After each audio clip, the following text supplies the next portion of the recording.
Corona నేపథ్యంలో దెబ్బతిన్న వీధి వ్యాపారులను కేంద్ర ప్రభుత్వం ఆత్మనిర్భర్ భారత్ పథకం ద్వారా పలు రకాలుగా ఆదుకుంటోంది.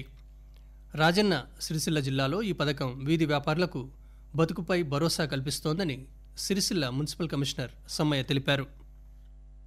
సిరిసిల్ల పురపాలక సంఘంలో ఉన్నటువంటి 4540 మందిని కూడా స్ట్రీట్ వెండర్లు కూడా గుర్తించడం జరిగింది. అంతేకాకుండా వాళ్ళందరికీ కూడా లోన్ అప్లికేషన్లు కూడా త్వరితగతిన కూడా పెట్టించడం జరుగుతుంది. వాళ్ళందరికీ కూడా లోన్ ఇప్పించే దాంట్లో కూడా చాలా ముందంజలో ఉంది.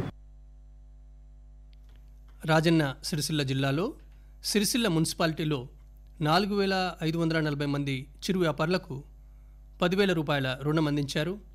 తమ వ్యాపార అభివృద్ధికి రుణం అందించడంపై చిరు వ్యాపారి రాజు హర్షం వ్యక్తం చేశారు. మాది సిరిసిల్ల, నా పేరు వెంగళరాజు. నేను వీధి వ్యాపారిని. కరోనా వల్ల తీవ్ర ఇబ్బందులు ఉంటే ప్రభుత్వం 10,000 ఆర్థిక సాయం అందించినందుకు సంతోషంగా ఉంది.